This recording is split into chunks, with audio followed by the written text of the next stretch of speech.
कि यार मैं सामने वाले को बोलूंगा ना कि यार नहीं करने, पहला तो काम उसको ये लगेगा कि कि आप थोड़ा अपने सा पूरे ऑड है। खानदान को लेकर उस घर में जाएं ना जहाँ की आपको सारी चीजें मालूम नहीं है। जो लियारी से मैंने सीखी है वो हर हाल में खुश रहना। एसईओ के अंदर हम लोग फ्रीली अपनी वेबसाइट को रैंक कराते हैं और ट्रैफिक जनरेट करते हैं। ये मेरी वो बेटी है जो मेरे साथ सेट्स पर बड़ी हुई है। अच्छा, तो जो बातें करनी वो आज कर ले, कल वो लड़काना जा रही है, कल वो नहीं अवेलेबल किसी के हम पास। लड़काना जा रहे हैं। हम सब की जिंदगियों में एक वक्त ऐसा जरूर आता है जब हम खुद को बहुत तन्हा और अकेला महसूस करते हैं।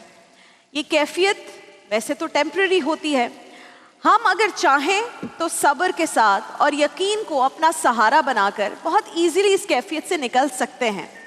लेकिन हम ठहरे सदा के उजलत पसंद लोग और जल्दबाज, लिहाजा हम इस टेम्पररी सी कैफियत को परमानेंट समझ लेते हैं और अपने खालिक से ही, अपने परवरदिगार से ही, अपने मालिक से ही शिकवे करने लग जाते हैं।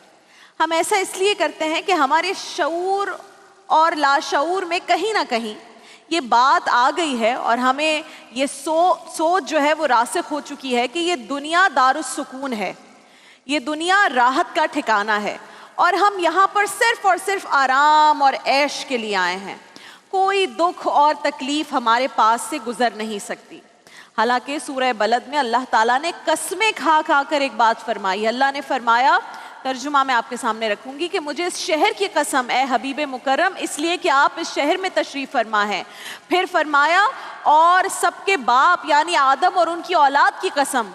और जब हमारे परवरदिगार ने ये कस्में खा ली तो फिर उसके बाद, कस्में खाने के बाद फिर फरमाया, बेशक हमने इंसान को मुशक्कत में मुब्तला रहने वाला पैदा किया है।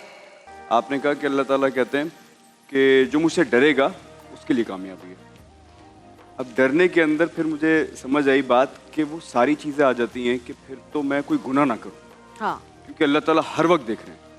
और एक बात मैंने डिस्कस की थी कि अगर हमारी ज़िंदगियाँ 1+1 के साथ शुरू हो जाए ना कि यार मैं तो कभी अकेला हूँ ही नहीं, मैं जब अकेला हूँ तो तब भी मैं अकेला नहीं हूँ, तो कितने सारे ऐसे गुनाह हैं जो इंसान नहीं करेगा। और दूसरी चीज़ अल्लाह ताला ने बोली कि जो सब्र के साथ, ये सब्र इतनी एक ऐसी सुपर पावर है ना कि जिसके पास अगर ये आ गई, आप यकीन जाने उसकी ज़िंदगी और आखिरत संवर जाती है। तो ऐसे बहुत ही मुश्किल सुपर पावर है, बहुत मुश्किल से आती है, क्योंकि हम जो जितने इंसान है ना वो जल्दबाजी में है। स्पेशली आजकल के लोग तो बहुत ही जल्दबाजी में है, सबको सब कुछ फौरन चाहिए। फरमा रहा है कुरान पाक में, इन्नल्लाह मअस साबिरीन, हाँ, अल्लाह ताला सब्र करने वालों के साथ। इतनी प्यारी बात। अब और देखिए हर ना, मुश्किल के साथ आसानी है। दानिश, हर बाद मुश्किल के नहीं साथ। कहा, हाँ, साथ है, हर मुश्किल भी के है साथ और आसानी आसानी। बस भी है। अल्लाह ताला हम सब पे आसानियाँ ही फरमाए। और जितने लोग मुश्किल में हैं, स्पेशली बहुत सारे लोग होते हैं, यहाँ भी आते हैं, मेरी मुलाकात भी होती है, बीमार होते हैं, तो अल्लाह ताला बस उन बीमारों को शिफा अता फरमाए। क्योंकि कोई बीमार है ना अगर, तो ये आप उसी से पूछिए कि वो क्या फील कर रहा है। हम बाहर रहकर ना वो फील कर नहीं सकते। बस अल्लाह ताला तमाम बीमारों को शिफा कामिला अजर नसीब फरमाए, आमीन आमीन। कोई भी रीजन की वजह से उन्होंने कहा हमें रिश्ता नहीं करना, और वो कबाहत इसलिए बरत रहे हैं कि यार मैं सामने वाले को बोलूंगा ना कि यार नहीं करने, पहला तो काम उसको ये लगेगा कि आप थोड़ा अपने सा पूरे ऑड है। खानदान को लेकर उस घर में जाएं ना जहाँ की आपको सारी चीजें मालूम नहीं है। लोग फर्स्ट स्टेप ये करते हैं, जी फला लड़की पसंद आ गई, चलो जी उसके घर जाते हैं, खा पी के, चाय पी के, समोसे खा तो खू के, बहुत ही गलत, लड़की आके चाय की ट्रे लाके प्रेजेंट कर रही है, उसको एक शो पीस की तरह लेकर आते हैं। उसके बाद घर जाके सोचते हैं, अच्छा जी फला इलाके में रहते हैं, अच्छा भाई ऐसा है, अच्छा भाभी यूं है, अच्छा इस तरह के। ये सब पहले का ड्यू प्रोसेस करके जाए ना, ये पता सारी करके बातें जाएं। आपको पता पहले ज़माने में ये होता था कि जिनके घर में बच्चियां जवान हो जाती थी ना, रिश्ते लायक, शादी लायक, तो वो उनके घर उमूमन घरों के बाहर दरख्त या पौधे होते थे, तो वो अपने घर ना एक लीर वो कपड़े की ना वो बांध दिया करते थे, एक फिर 2 फिर 3, कि भाई मेरे यहाँ 3 बच्चियां जवान शादी का लायक हैं। तो वो सोसाइटी में ये होता था, वो कहते अरे यार इसकी 3 बच्चियां हो गई हैं, चलो जी हम अपने बेटे के लिए जो ना इसको। उमर बिन अब्दुल अजीज रज़ी अल्लाह ताला अन्हु ने अपने बेटे का इसी तरह तो किया था, एक बहुत नेक पारसा बच्ची का। कहने का मतलब ये, हम अपने रिवाज तो बदलें, हम अपने ये जो गलत हमने सिस्टम बनाया हुआ उसको बदलें, इसको गलत कहें। बच्ची नहीं समझ में आई कोई बात नहीं, बच्चा नहीं समझ में आया जी हम। अच्छा, ये दोनों तरफ से, वही तो पूछ, लड़की वाले भी क्या होना चाहिए? एक जवाब ये होना चाहिए जी, हमें जो है ना इसमें ना कोई बेहतरी नजर नहीं आ रही, इंशाल्लाह अगर अल्लाह का हुक्म होगा तो हो जाएगा, नहीं होगा तो हमारी तरफ से माजरत है। और उस बच्ची से भी माजरत करें कि बेटा आप में कोई नुक्स नहीं है, इसको कोई बुरा नहीं मसला नहीं है, मानना, लेकिन हमें लग रहा है कि 100% अभी राइट टाइम नहीं है। दूसरा लड़की वाले भी ये करते हैं जी, लड़के की जॉब ऐसी नहीं, तो हम सिर्फ ये सोचते हैं कि लड़की किस ट्रॉमा से गुजर रही है, लड़का किस ट्रॉमे से गुजर रहा है।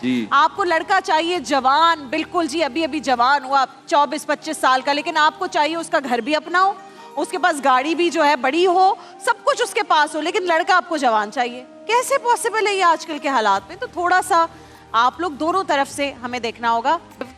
कैसे ख्याल आया कि हमने ये शुरू करना है और लियारी के बच्चों के लिए करना है, ये कैसे जहन में आया? 2004 की बात है ये। एक माँ और एक बच्चे की कुछ सपोर्ट करने के लिए मैं लियारी पहुंच गई थी। उनके अपना कोई पर्सनल केस था। उस वक्त मैंने नहीं सोचा था कि ये कोई बहुत बड़ा इदारा बन जाएगा। मेरे ख्याल में मेरी जगह कोई भी होता वो वही करता, बिकॉज एक डिस्ट्रेस कॉल थी वो एक माँ की जो कि डोमेस्टिक वायलेंस से गुजरी थी। उसकी छोटी सी बेबी 8 माह की भी उसका शिकार हुई थी और वो मेरे पास आ गई थी through some resources I knew. और उसको फॉलो करते हुए मैं लियारी जब गई और उसके साथ 2-2.5 साल करीब रह के वही किया जो आप भी करती हो, कोई भी करता। लेकिन उस 2-2.5 साल के अंदर मैंने लियारी को बहुत जाना। वहाँ उस ज़माने में ज़ाहिर हालात अच्छे नहीं थे, ये पीक टाइम था 2004 का। लेकिन मैंने वहाँ जाने के बाद ये देखा कि जो टीवी बताता है वो कुछ और है और जो अंदर लोग रहते हैं वो इतने हंसमुख और इतने, यकीन करें दिल उनका इतना खूबसूरत है, बड़े वहाँ दिल के वाले लोग लोग हर बुरे हाल में खुश रहना जानते हैं। और मैं अगर कोई चीज़ वाकई मुझे लियारी से मैंने सीखी है वो हर हाल में खुश रहना, तो शुक्राना है और खुश रहना मैंने वाकई उनसे सीखा। मुझे कुछ आइडिया है कि 2004 से ऑनवर्ड 2008-10 तक वहाँ के हालात भी ठीक बहुत ज्यादा बुरे थे।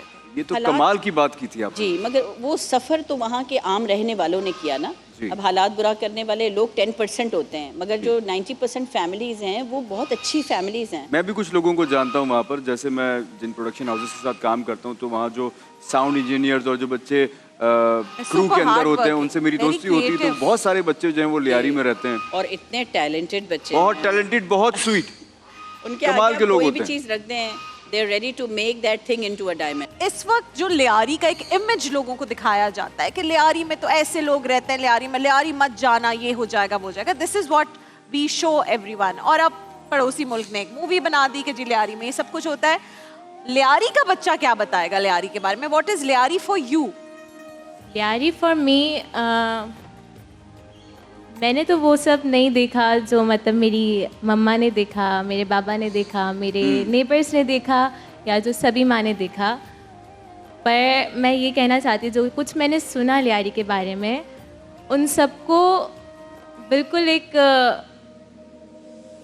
चेंज कर दिया सभी माँ ने लियारी को। लियारी का जो डेफिनेशन लोग बताते हैं और अब भी बताते थे भी और अब भी बताते हैं कि लियारी में बहुत गुरिल्ला वॉर्स होती थी और ये सब होता था, पर अब ऐसा कुछ भी नहीं है। आप तो इतने छोटू से हो, आपको क्या पता है इसके बारे में? जरा लोगों को भी तो बताओ जो बच्चे सुन रहे हैं, क्या होता है ये? सर्च इंजन ऑप्टिमाइजेशन का मतलब होता है एसईओ के अंदर हम लोग अपनी वेबसाइट की परफॉर्मेंस इम्प्रूव करते हैं। Yes. उसको रैंक करते हैं फ्री, क्योंकि हम लोग गूगल एड्स का मेथड यूज़ करें, मेटा एड्स का मेथड यूज़ करें तो उसके अंदर हम लोग पे करके रैंक कराते हैं, बट एसईओ के अंदर हम लोग फ्रीली अपनी वेबसाइट को रैंक कराते हैं और ट्रैफिक जनरेट करते हैं। जबरदस्त भाई, ये है हमारा फ्यूचर। क्या बात है, क्या बात है भाई, क्या बात है भाई।